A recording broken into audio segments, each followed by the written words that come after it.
Yesterday, the House floor turned into an exit ramp. Two resignations, one from each party, hitting the clerk's desk within hours of each other. Right as expulsion votes were being finalized in the chamber. The timing is incredible. The House majority is already sitting on a knife's edge. And suddenly the math gets even more precarious. It's helpful that we have more room to move today, because these vacancies change the entire calculus for the upcoming surveillance and war powers showdowns. We are talking about Representative Monica Thorne, a Democrat from New York, and Representative Gary Vance, a Republican from Ohio. The transcript from Tuesday shows both members submitted their formal letters of resignation in the mid-afternoon, effective immediately. This was the culmination of months of ethics committee investigations. The momentum for expulsion had reached a point where the outcome was essentially a mathematical certainty. By stepping down, they avoided the historical stigma of a forced removal, but they left their respective parties scrambling to cover the floor math. It's a look at the institutional pressure cooker in real time. Later, we're also going to track the latest on the FISA debate and the surprisingly specific testimony coming out regarding the deployment in Lebanon. I'm particularly interested in the procedural status of those vacant seats. Usually, a resignation stops the clock, but the resolutions themselves leave a trail that tells us a lot about where the House stands on internal discipline right now. Let's start with the immediate fallout. The Great Resignation, a bipartisan exit. The congressional record from yesterday, Tuesday, provides a level of detail on these exits that usually remains behind the closed doors of the Ethics Committee. At 2 p.m. Eastern, Eric Swalwell, the Democrat from California, officially ended his tenure. Then, just before the clock struck midnight, Tony Gonzales, the Republican from Texas, followed suit. Two members, two parties, two sets of incredibly serious allegations, all culminating in a single day of high-stakes departures. It's rare to see that kind of symmetry in a scandal. Usually, these things stagger out over weeks of news cycles. But yesterday, Tuesday, the House essentially hit a collective reset button on two different investigations simultaneously.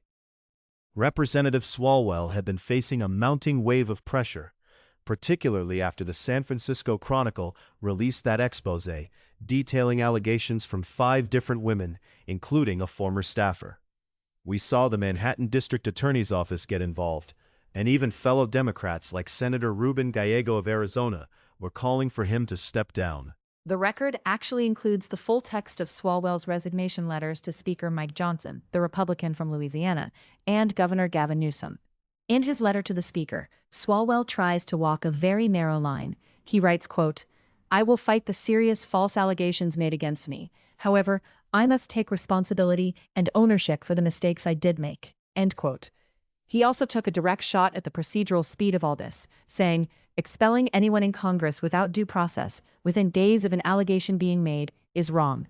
He seems to be arguing that the House was moving toward a verdict before he could even defend himself. That due process argument is one we hear a lot when the expulsion momentum starts to roll. But in the House, the math often moves faster than the legal system.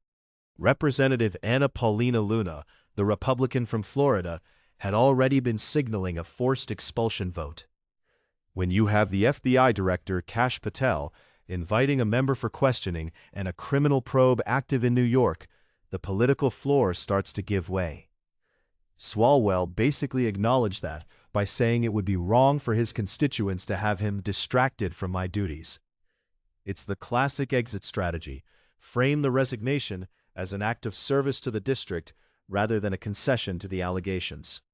The timing for Swalwell was also tied to his political ambitions back home.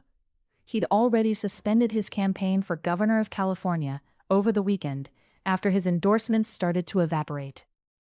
So by yesterday, Tuesday, his path forward had effectively disappeared. But then you have the Tony Gonzales situation in Texas, which followed a different, perhaps even more somber, trajectory. The Gonzales case is deeply tied to the tragic events of September 2025. This goes back to his affair with a former staffer, Regina Santos Az, who died by suicide. Her widower's attorney has been very vocal about the affair contributing to her death. While Gonzales had already indicated he wouldn't seek re-election after a tough primary performance, the pressure to leave immediately spiked when new allegations from another former employee surfaced recently. And that pressure came to a head yesterday, Tuesday afternoon. Representative Teresa Lega Fernandez, a Democrat from New Mexico, actually set a 2:00 p.m. deadline for Gonzales to resign. When he didn't, she followed through and introduced House Resolution 1172, which called for his formal expulsion. If you look at the Public Bills and Resolutions section of the record for yesterday, Tuesday, there it is, tucked in between a bill about radio frequency licensing and a resolution for Parkinson's Awareness Month. H-Res 1172, a resolution providing for the expulsion of Representative Tony Gonzales from the United States House of Representatives. Wait, so Lega Fernandez filed the resolution at 2 p.m., but Gonzales didn't actually resign until 11:59 p.m. That's nearly 10 hours where he was technically facing an active expulsion resolution on the floor. He basically waited until the very last minute of the day to send his letter to Governor Greg Abbott. His letter was much shorter than Swalwell's.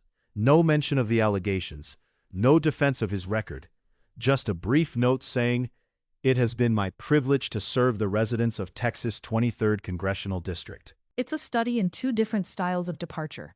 Swalwell used his letter to litigate the fairness of the process, while Gonzales chose a more traditional, almost administrative exit. But the result is the same for the institution. The House is now down to 431 members. For a leadership team that was already struggling to find 218 votes for almost anything, this is a massive headache. The arithmetic is brutal right now. We're looking at 217 Republicans and 213 Democrats. With 1 independent and 4 vacancies, the margin for Speaker Johnson is non-existent. If he loses even 1 or 2 Republicans on a party line vote, nothing moves. And we have massive fights over the budget and FISA looming. Every single member who leaves makes the House more volatile, because the magic number stays at 218 to pass most things, but the pool of voters is shrinking. That's an interesting point about the vacancies. People often assume that when members resign, the threshold for a majority drops, but that only happens for certain procedural votes. For passing actual legislation, you still generally need that majority of the full theoretically seated House to feel secure. It forces the leadership into this constant state of negotiation with their most extreme wings, because they can't afford a single defection. And look at the districts being left behind. Texas's 23rd is a competitive seat. Governor Abbott has to decide whether to call a special election or just leave it vacant until the midterms. If he leaves it vacant, the GOP is down a vote for months. If he calls a special, it's an expensive, high-profile battleground in the middle of a presidential cycle. The same goes for Swalwell's seat in California, though that's a much safer bet for Democrats. Either way, the House floor is going to feel very empty in those 2 spots during the next few weeks of testimony. There is also the institutional precedent to consider. Since the Civil War, the House has only expelled 2 members, Ozzie Myers in 1980 and James Traficant in 2002, until the more recent cases. By resigning, Swalwell and Gonzales avoided becoming the 3rd and 4th entries in that specific chapter of the history books. They preserved their pensions and avoided a floor debate that would have forced their colleagues to go on the record voting for or against their removal, based on misconduct allegations. It's a graceful exit in the most ungraceful of circumstances. But for the Ethics Committee, the work doesn't necessarily stop. While they lose jurisdiction over a member the moment they resign, the information they've gathered often finds its way into other hands, like that Manhattan DA probe we mentioned. The record reflects the end of their legislative careers, but it doesn't necessarily mark the end of their legal stories. The departure of 2 members in a single day also speaks to a shifting tolerance level on the Hill. We've seen a series of these snap resignations lately, where 5 years ago, a member might have tried to hunker down and wait for the news cycle to pass. Now, with members like Lega Fernandez and Ana Paulina Luna willing to force expulsion votes immediately, The hunker-down strategy isn't as viable. It's the speed that's changed. The internal discipline of the House is moving at the speed of social media and 24-hour news.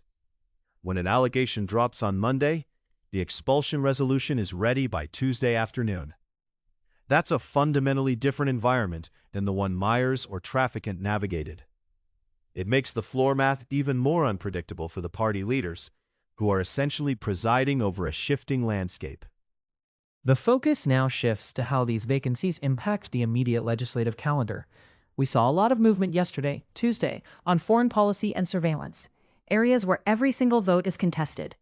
Without Swalwell and Gonzales, the coalitions for those bills have to be rebuilt from scratch. Speaking of contested foreign policy, the fallout from these resignations was happening right as the debate over war powers and the Lebanon deployment was reaching a boiling point. The House was losing members at the exact moment it needed to find a consensus on where the military is headed next.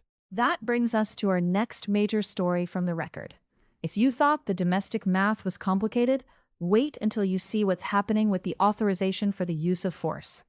We're calling this one Operation Epic Failure, the War for War Powers. The floor of the Senate yesterday, Tuesday, saw the opening salvo of what is being described as a sustained legislative campaign against the administration's military strategy in Iran. Senator Chuck Schumer, a Democrat from New York, took to the floor and didn't just critique the strategy, he rebranded it. He referred to the military engagement, which the White House calls Operation Epic Fury, as Operation Epic Failure. This marks a significant escalation in the Democratic caucus's attempt to reclaim war-making authority under Article 1 of the Constitution. The branding is obviously intended to stick, but the strategy Schumer outlined is arguably more significant than the name-calling. He announced that Senate Democrats, spearheaded by Senator Tammy Duckworth, a Democrat from Illinois, plan to use the War Powers Act to force a resolution to the floor. And the twist here is the frequency. Schumer stated that if Republicans block the resolution, Democrats will bring it back again and again, every single week. It's a move designed to force a public accounting and a recorded vote on the conflict's costs at a regular interval. Schumer was very clear about that persistence.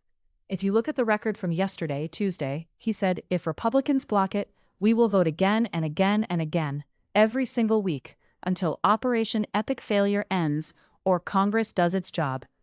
He listed a series of metrics where he believes the country is in a worse position now than when the conflict began on February 28. He cited the instability in the Strait of Hormuz, the rising cost of gas, and the fact that Iran's nuclear ambitions remain intact, despite the intensity of the strikes. It's interesting to see him lean so heavily into the economic impact. He's connecting the military strategy directly to the wallet of the average American, specifically mentioning gas prices exceeding $4 a gallon. But when you look at the other side of the aisle, the narrative in the record is completely different. Senator Chuck Grassley, a Republican from Iowa, defended the operations yesterday, Tuesday, with some pretty striking statistics. He argued the strikes have been a massive tactical success, even if the geopolitical outcome is still being debated. Grassley's numbers were incredibly specific. He stated that since February 28, U.S. forces have hit over 13,000 targets.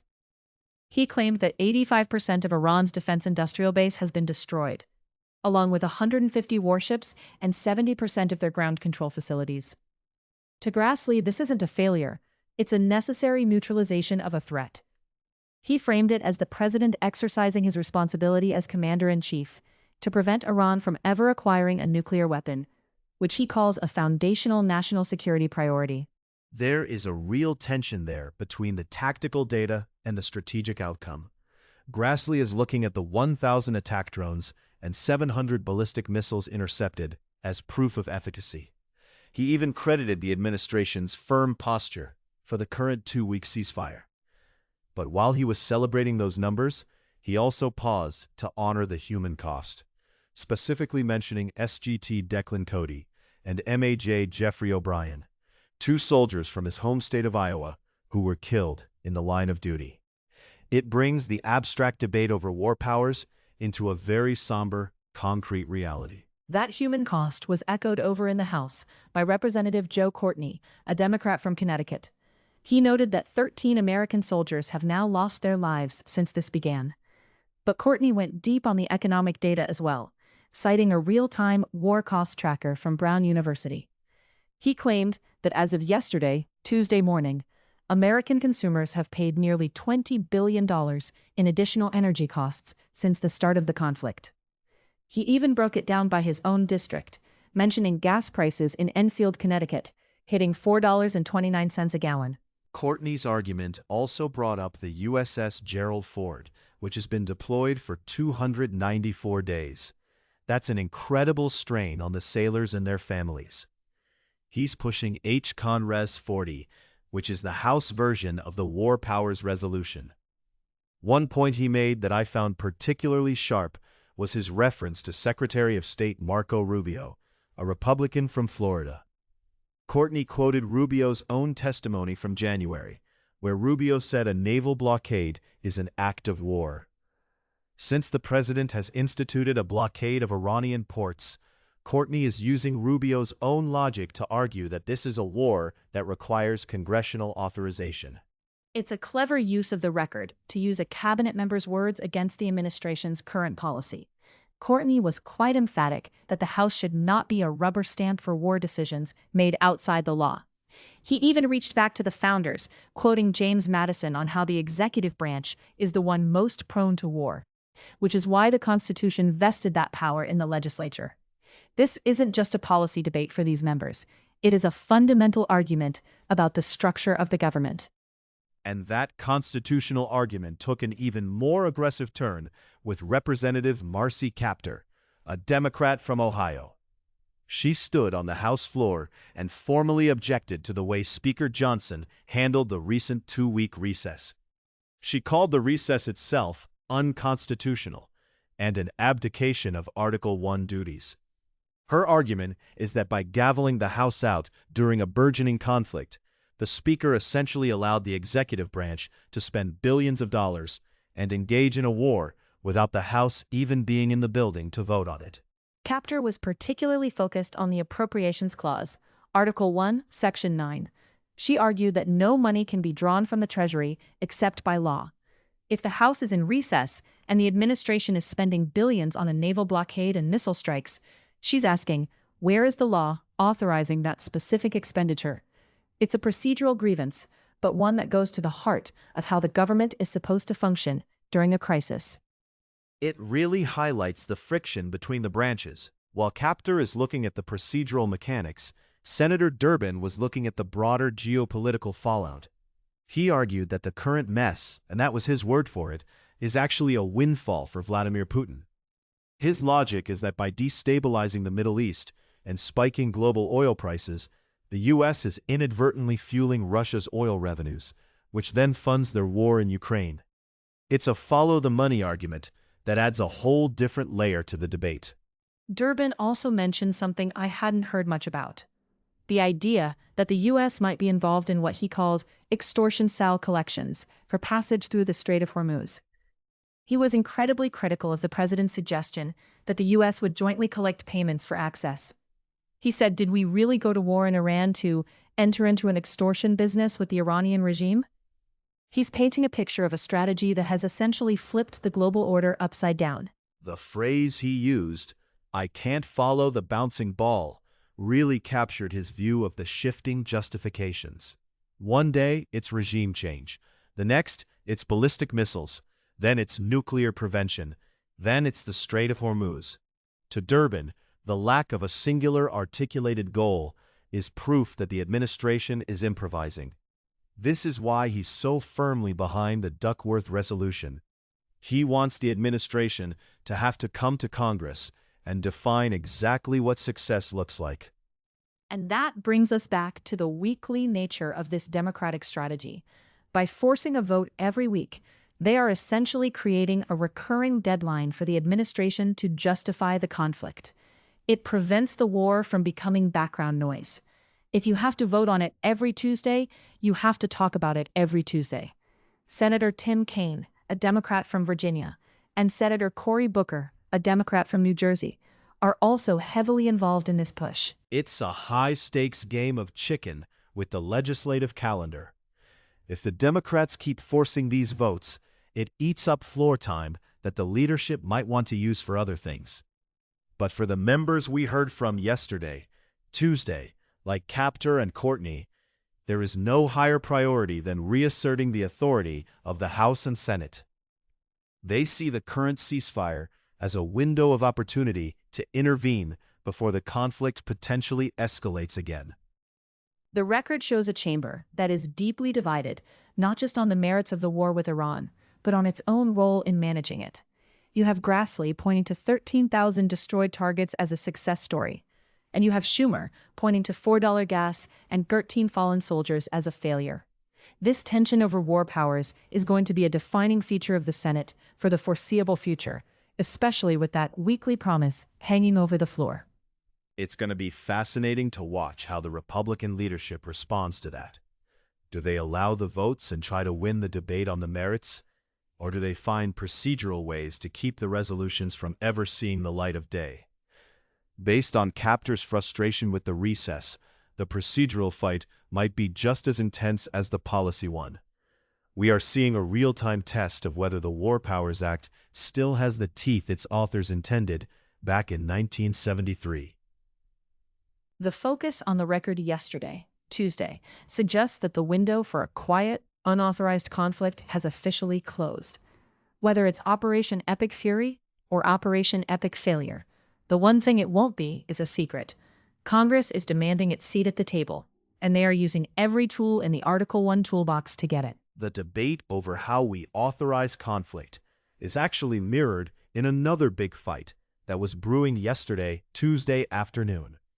While some members were focused on the physical battlefield in Iran, others were looking at the digital battlefield and the government's power to look into the private lives of its own citizens. It turns out the push for transparency in war is happening at the exact same time as a push for speed in surveillance. That's a perfect bridge to our next story. The tension between security and oversight isn't limited to the Middle East. It's also playing out in the halls of Congress through a process that's being called the FISA Fast-Track. The transcript from yesterday, Tuesday, shows the Senate floor was fairly quiet until Senator John Barrasso, a Republican from Wyoming, stood up to make a move that effectively put the entire surveillance debate on the fast track. Since we aren't rushing through the morning news cycle today, we can actually look at the mechanics of how this works. Usually, a bill like S-4280, which deals with the reauthorization of the Foreign Intelligence Surveillance Act, or FISA, would head straight to a committee for a long, drawn-out markup session.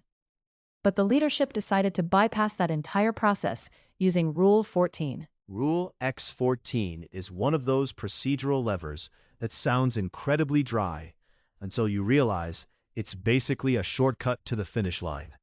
By invoking it, the Senate leadership can skip the committee stage entirely and place a bill directly on the legislative calendar. Yesterday, Tuesday, that's exactly what happened.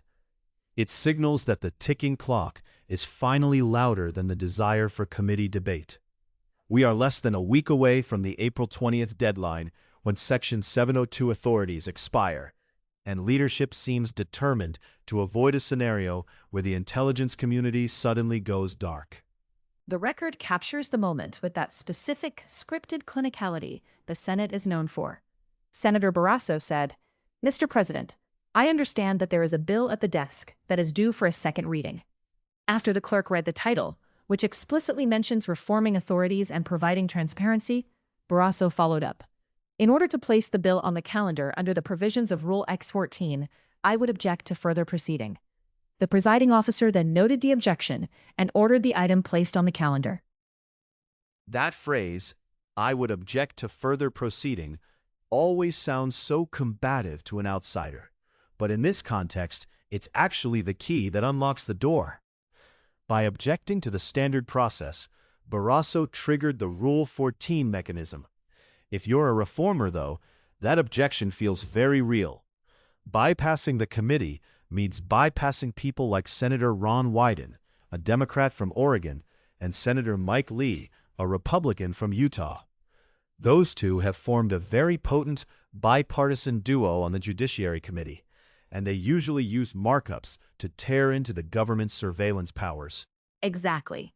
If that bill had gone to the Judiciary Committee, Wyden and Lee would likely have spent days, if not weeks, trying to attach a warrant requirement. That's the real flashpoint here.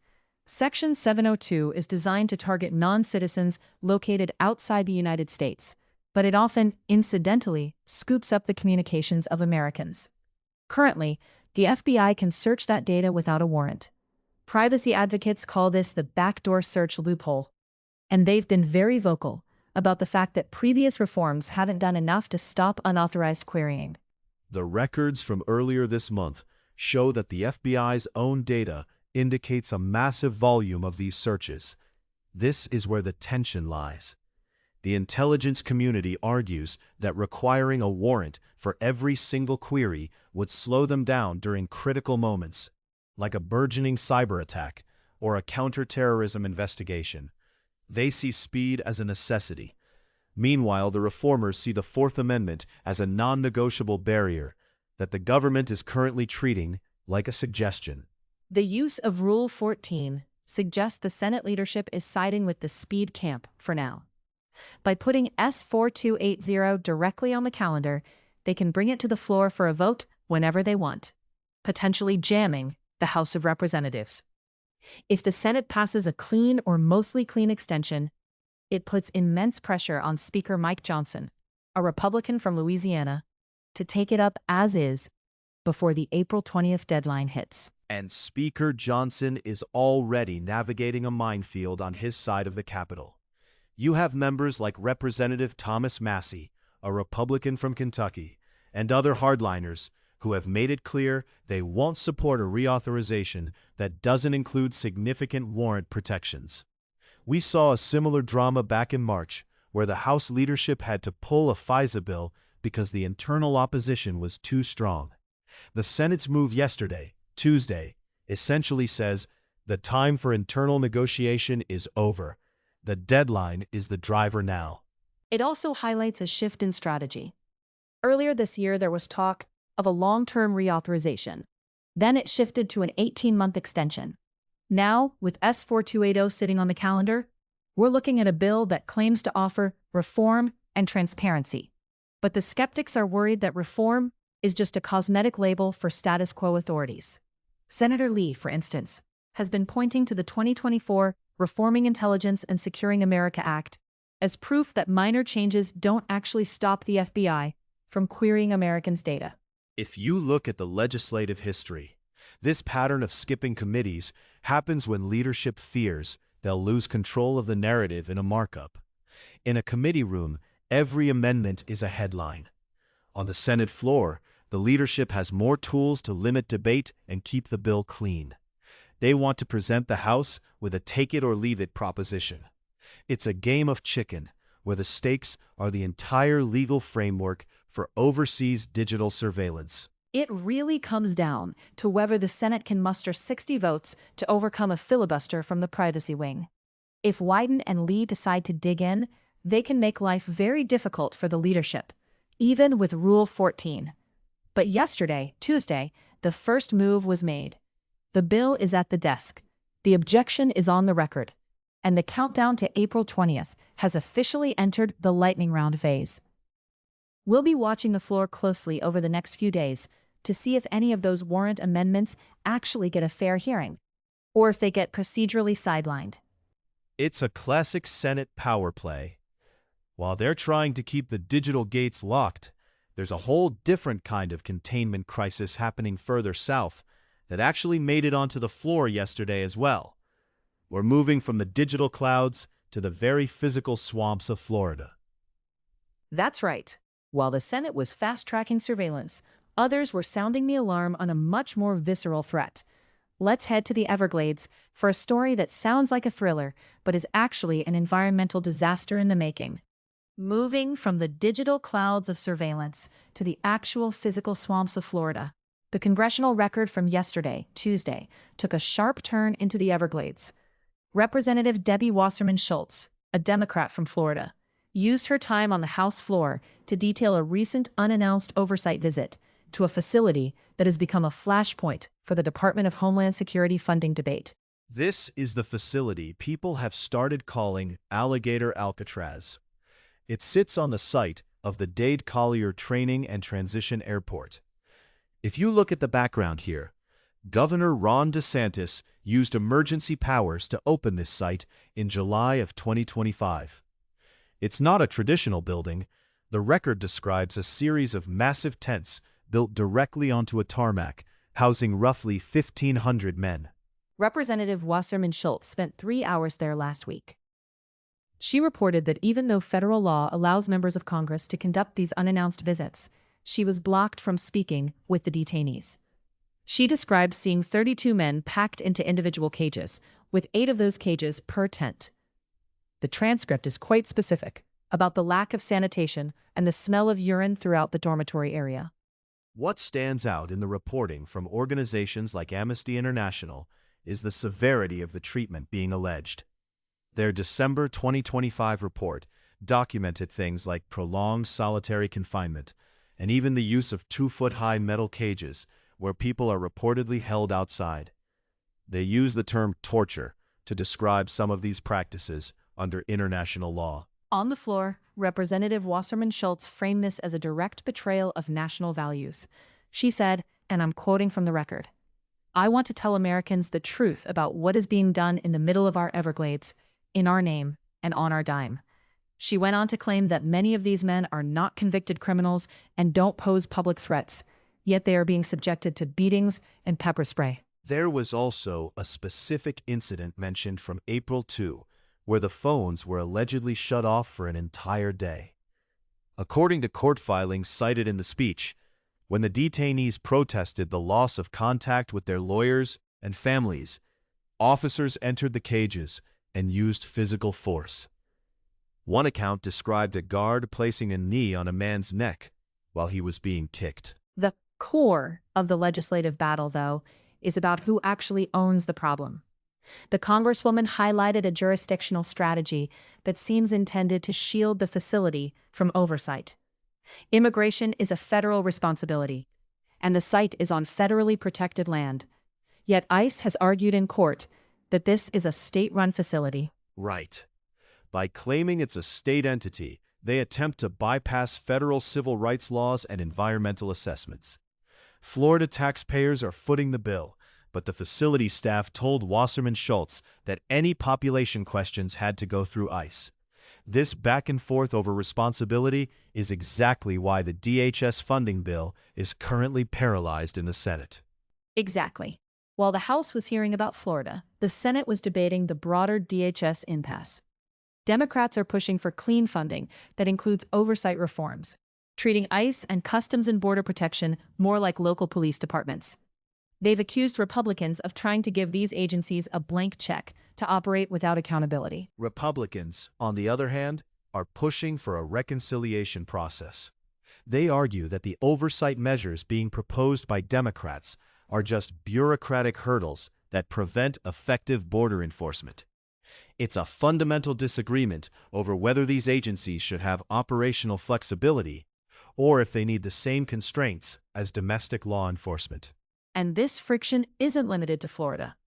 Representative James McGovern, a Democrat from Massachusetts, shared a story yesterday, Tuesday, about Noah Joyce Anderson, a Black trans veteran who was arrested while acting as a medic at an ICE protest in Minneapolis.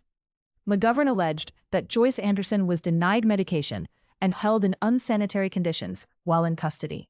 These stories, from the Everglades to Minneapolis, are being used by critics to show a pattern of what they call lawless activity. Whether it's a veteran medic or 1,500 people in tents in a swamp, the argument remains the same. Is the federal government responsible for what happens in these facilities, or can they delegate that authority away to avoid the reach of the Bill of Rights? Representative Wasserman Schultz ended by saying she is leading a group of Florida Democrats to sponsor legislation that would shut down Alligator Alcatraz and codify the right of Congress to conduct oversight at any ICE jail. But with the DHS budget still in a state of shutdown, and the Senate stuck in a procedural loop. That oversight remains a point of intense contention. It's a debate over the very definition of a blank check. And as those negotiations continue behind the scenes, the House is also turning its attention to exactly who gets to participate in the democratic process that funds these agencies in the first place. That brings us to a massive shift in the conversation: the SAVE Act and the fight over the voter rolls. Moving from the physical security of a detention facility to the security of the ballot box. The Safeguard American Voter Eligibility Act, better known as the SAVE Act, is the focal point of this shift. The central requirement is that anyone registering to vote in a federal election must provide documentary proof of U.S. citizenship. Yesterday, Tuesday, John Thune, a Republican from South Dakota, framed this as a matter of common sense. He pointed to polling where roughly 80% of Americans across party lines support some form of voter identification. However, his focus wasn't just on the ID itself, but on the definition of a valid document. Thune was pushing an amendment that would limit acceptable IDs to things like a driver's license, a passport, or a military ID. He was fairly pointed about the inclusive standards favored by many of his colleagues across the aisle. He specifically questioned the validity of using utility bills or debit cards to prove identity at a polling place. He even listed some documents found in previous legislative proposals, such as expired fishing licenses. His argument is that we use photo IDs for almost everything else in modern life: boarding a plane, entering a secure building, or even picking up a child from school, so the same standard should apply to voting. He summarized his position on the floor by saying, "If this ID list were any more inclusive, my Jones County High School basketball jersey would have counted." This represents a push for a standardized, government-issued photo requirement, which is where the debate over access begins. Alex Padilla, a Democrat from California, led the opposition yesterday, Tuesday. He characterized the bill as an attempt to shrink the electorate rather than secure it. He told the chamber, "In our country, the voters choose their leaders. Leaders do not have the power to choose their voters."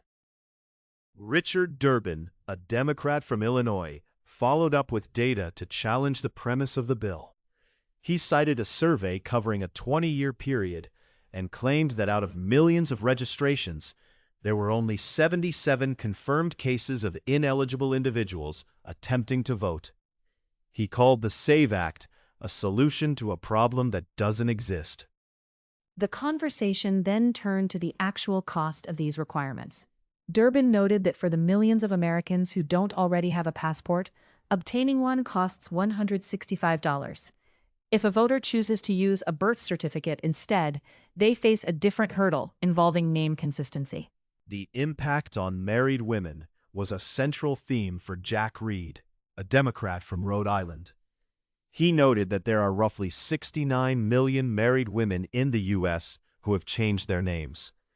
If the name on a photo ID doesn't match the birth certificate, which is the document this bill mandates for registration, they could face a massive paperwork gap. Reed also raised the anti-commandeering principle.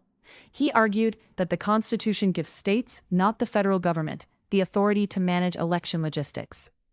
By forcing states to use federal databases like Department of Homeland Security records, he says the bill is overstepping the bounds of federalism. Finally, Ron Wyden, a Democrat from Oregon, brought it back to the security of vote by mail. He's the first senator elected entirely by mail, and he defended Oregon's system, which he stated has a fraud rate of about 0.0006%. He warned that using flawed federal data to purge voter rolls would disenfranchise rural and elderly voters. This highlights two different views of the voter. One side sees a need for strict, uniform gatekeepers, while the other sees those gates as barriers blocking legitimate citizens. As this debate continues in the Senate, we're shifting to the impact of federal safety standards in the skies. That brings us to the legacy of Flight 5342. The legislative momentum shifted yesterday, Tuesday, from the mechanics of the ballot box to the safety of our airspace. The House took up a massive package called the ALERT Act, which is the culmination of a year-long investigation into the January 2025 mid-air collision near Ronald Reagan Washington National Airport. This tragedy really changed how we talk about domestic flight corridors. You had a commercial jet, Flight 5342, and an Army Black Hawk helicopter colliding just half a mile from the airport. 67 people died. The transcript from yesterday shows that members on both sides are treating this as the most significant safety gap in a generation. Sharice Davids, a Democrat from Kansas, spoke about the personal toll on her constituents in Wichita. She told the chamber, "We cannot bring those 67 people back, but we can honor them by preventing this from happening ever again." Her focus was on the 3 pillars of the bill: modernizing collision technology, training, and closing communication gaps. That technological piece is where the debate gets granular. Most planes already have ADS-B out, which broadcasts their position. But they don't all have ADS-B in, which allows pilots to actually see the traffic around them on a screen. The NTSB findings revealed that the helicopter crew didn't see the airliner, and the airliner crew didn't see the helicopter, even though the data was floating in the air between them. Yesterday's vote of 396 to 10 shows nearly total consensus on the fix, but the timeline is a sticking point. Sam Graves, a Republican from Missouri and chairman of the Transportation and Infrastructure Committee, pointed out that the bill mandates these upgrades by 2031.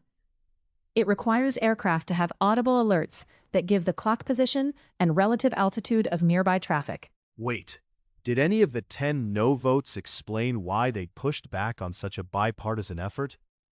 Usually, with a 396-vote majority, the dissenters are either worried about the cost to small aircraft owners, or they think the bill doesn't go far enough compared to what the Senate is doing.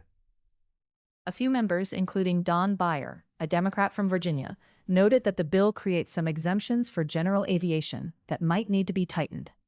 But the real tension is with the Senate's Rotor Act. The Senate version has much more aggressive deadlines for the military to equip their helicopters. And the industry has been pushing back, saying those timelines are physically impossible for the supply chain. That tug of war between safety and feasibility is exactly why we're seeing this 2031 date in the House version.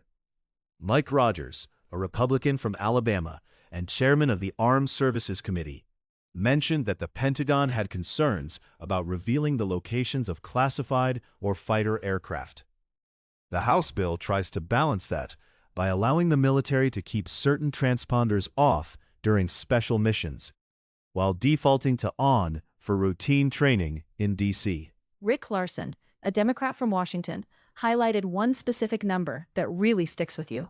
He noted the NTSB found that if ADS-B in had been active on Flight 5342, the pilots would have had 59 seconds of warning. In aviation terms, a minute is an eternity. It's the difference between a routine landing and a catastrophe. Now that it's heading to the Senate, we have to see if they'll move toward the House's 2031 deadline or stick to their own faster pace. It's a rare moment where the technical specs of a transponder are the most important words in the congressional record. While the House is looking toward the clouds, they also spent a significant amount of time yesterday looking at what's happening on the ground in our national parks. That's right. We're moving from the legacy of a flight to the legacy of our public lands, where a very different kind of debate is unfolding over who gets to tell the story of America's history. We transition from the sky back to the soil, where the Senate spent a long stretch yesterday, Tuesday, debating the future of a 187-acre site in California. John Cornyn, a Republican from Texas, introduced a bill that would effectively wipe the Cesar E. Chavez National Monument off the map. This follows the report in the New York Times from last month. It detailed allegations of sexual abuse against women and children by Chavez, spanning decades. Cornyn argued that the government should not maintain a tribute to a man who committed these crimes, particularly since some of the abuse allegedly occurred in the very office that visitors tour. His bill, the No Funding to Honor Crime Scenes Act, would defund the monument and sell the land, which includes Chavez's home and gravesite. He wants to redirect that federal money to a very specific place. He's targeting the Debbie Smith Act, which pays for processing the national backlog of untested rape kits. Cornyn stated on the floor, taxpayer dollars should never be used to celebrate the abuse of women and children. Martin Heinrich, a Democrat from New Mexico, stood up to object. He didn't defend Chavez's actions. He actually called the abuse horrific. But he argued that closing the site would erase the history of the broader farm workers' movement. Heinrich suggested renaming the site, or refocusing it on leaders like Dolores Huerta and the Filipino-American activists who were central to the movement. He proposed a federal study to figure out how to tell that story while incorporating the experiences of survivors. Cornyn rejected that as a delay tactic. He noted that one victim was only 13 when the abuse began in that office, telling the Senate, instead of taking action to end taxpayer funding celebrating this predator, his amendment would simply require the government to shut down the monument to public access, while the government does a report. The impasse leaves the monument operational, but the policy in limbo. It pits the preservation of labor history directly against the immediate removal of honors for a disgraced figure. While the Senate remains stuck on how to handle the history of our public lands, the House is looking at a much more immediate threat on the horizon. That's right. We move from the cultural landscape of California to the literal landscape of the American West, where a new crisis is moving like a freight train. The phrase freight train appeared in the record yesterday, Tuesday, and it wasn't referring to the supply chain. Senator Ron Wyden, a Democrat from Oregon, used it to describe the wildfire season bearing down on the western United States. He stood on the Senate floor to warn that a confluence of record-low snowpack and a massive federal reorganization has created a situation that he expects to be catastrophic. The data backing that up is startling. Wyden pointed to Crater Lake, which just saw its lowest snowpack in a century. In some parts of Oregon, the snowpack is sitting at less than 10% of its normal level for April. Usually, this is the time of year when that reservoir of frozen water should be at its peak, slowly melting to keep the soil moist through July. This year, it's already gone. If you look at the record, Wyden is framing this as a human-made disaster, as much as a natural one. Right. And he focused a lot of his heat on the administration's management of the Forest Service. According to Wyden, the agency is down 1,400 red card holders. Those are the qualified firefighters who can be pulled from their regular desk jobs or field work to the front lines when a blaze gets out of control. He even mentioned reports of immigrant firefighters being arrested by enforcement officers while they were actively working the fire lines last year. He called that self-sabotaging in the middle of a crisis. It gets even more granular when you look at the reorganization plan that's currently rolling out. Representative Suha Subramaniam, a Democrat from Virginia, took to the House floor to push back on the proposal to shutter 57 of the 77 Forest Service research facilities. These are the labs that study things like drought-resistant logging techniques and how specific endangered species react to fire. The administration is framing this as a structural reset to move the headquarters to Salt Lake City and decentralize power. But Subramaniam pointed out that the last time the government tried to move just 3 offices, it led to the largest loss of productivity in the agency's history. Subramaniam's constituents include many of those headquarters employees, so he's seeing the human side of the efficiency drive. But Wyden took the critique to a different level, with an analogy that really stopped people in their tracks. He told the Senate, "This is like needing open-heart surgery, and a few weeks before your operation, learning that the hospital has replaced your heart surgeon with Hannibal Lecter." He's arguing that the experts who understand the specific ecology of these forests are being replaced by political loyalists right as the fuse is being lit. It's a debate over the value of institutional memory versus the mandate for a leaner government. The administration, through Agriculture Secretary Brooke Rollins, has argued that moving the Forest Service west puts the decision-makers closer to the land they manage. But Wyden's point is that if you close the research stations that tell you how to manage that land, the proximity doesn't help much. He noted that hazardous fuel treatments, the prescribed burns and thinning that prevent massive fires, are already millions of acres behind schedule. While the Senate was debating the why of the crisis, the House actually moved on a how. Specifically, how to keep farmers from going under while they wait for help. They passed H.R. 1011, the Emergency Conservation Program Improvement Act, by a massive bipartisan margin, 395-10. The lead on this was Representative Glenn Thompson, a Republican from Pennsylvania. This bill addresses a very specific, very frustrating bottleneck. Currently, if a wildfire or a flood wipes out your fencing or your irrigation, you have to apply for federal aid, wait for an inspection, wait for approval, and then eventually get reimbursed. H.R. 1011 changes the game by allowing the government to give farmers up to 75% of the money up front as an advance payment. It turns the emergency conservation program into something that actually functions in an emergency. It's rare to see 395 votes for anything these days, but it shows the pressure members are feeling from rural districts. Representative Julia Letlow, a Republican from Louisiana, mentioned that her constituents are still trying to recover timberland and fencing from previous seasons. If you're a rancher and your fences are gone, your cattle are wandering.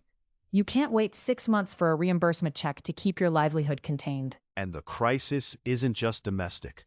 While the West is drying out, the Pacific is being hit by Super Typhoon Sinlaku. Representative Delia King Hines of the Northern Mariana Islands gave a moving speech yesterday as the storm was making a direct hit on Saipan, Tinian, and Rota. She reported winds of 175 miles per hour and storm surges over 40 feet. Her quote stuck with me. "Resilience should never be mistaken for self-sufficiency."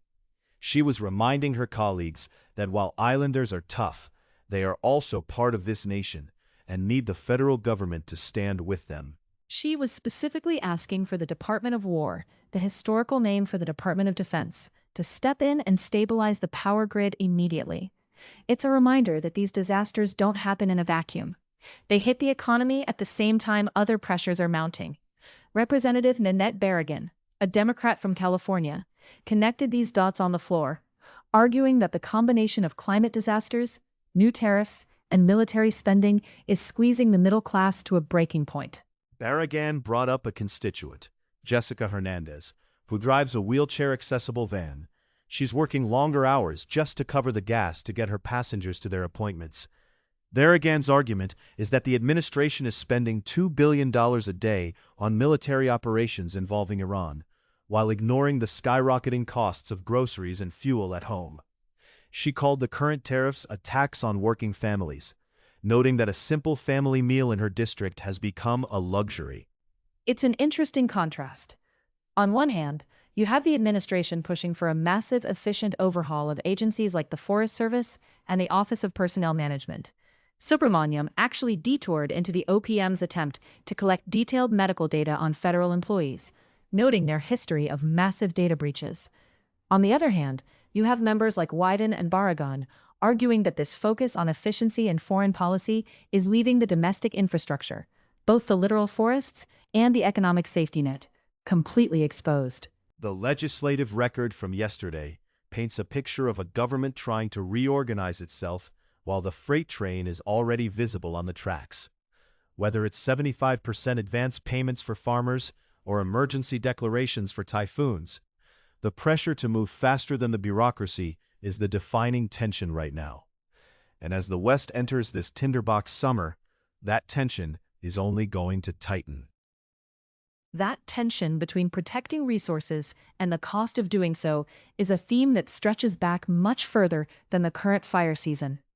In fact, it's at the heart of our next story, which takes us from the burning forests of the West to the high-stakes world of international finance, and a long-hidden paper trail. We're going from a fight over forest health to a fight over the history of global wealth. It's time to follow the trail from Nazi gold to the modern-day battle over caregiver funding.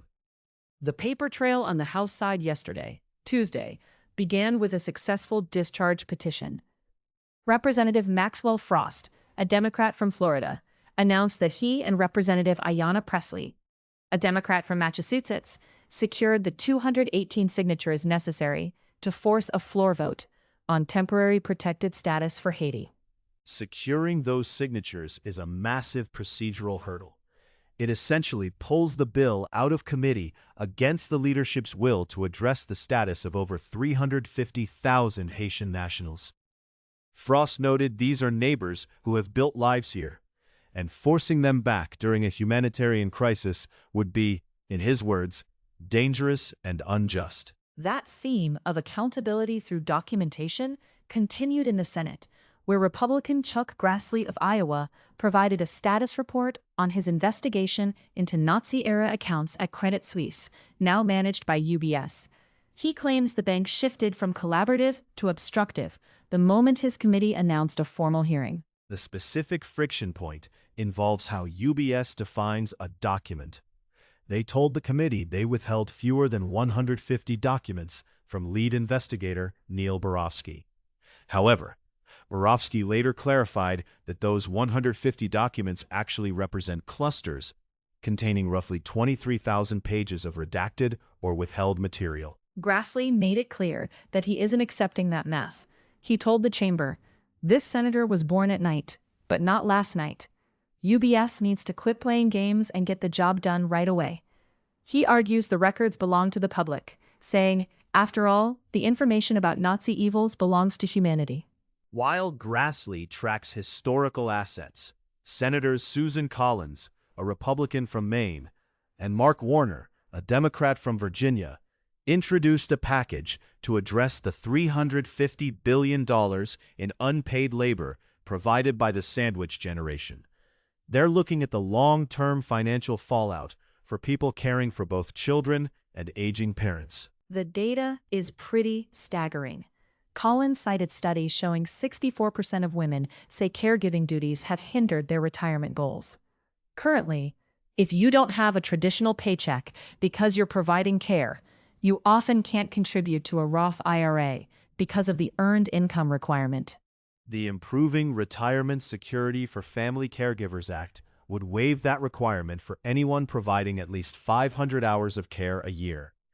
It treats caregiving as a valid economic contribution, allowing them to put away up to $7,000 annually for their own future. They also included a catch-up provision for the years caregivers are sidelined from the workforce. The goal is to ensure the people serving as the nation's healthcare backbone aren't left destitute in their own old age. And that covers the highlights from the record for Tuesday, April 14th. And I'm Reed. We'll be back tomorrow with more notes from the floor. Wait, before we go, there was one final, rather ironic bit of business tucked into the tail end of the Senate session that provides quite the contrast to the rest of the day's headlines. You're talking about Resolution 668. It's fascinating to look at the sequence. While the House was grappling with ethics scandals and the literal removal of statues from the halls, the Senate took a quiet moment to pass a resolution designating this April as Second Chance Month. A sentiment that, if you look at the record, might ring a bit hollow to those two House members who just saw their careers end after a very brief first and only chance with the Ethics Committee. The transcript shows that while the Senate is looking for redemption, the House was busy handing out pink slips. The timing in the record is always impeccable. The juxtaposition of institutional grace and political reality. It's a reminder that on the Hill, a second chance is often a legislative proclamation, not always a personal guarantee. That's Floor Notes Extended for today. Thanks for spending part of your day with us. We'll be back when the gavel falls again.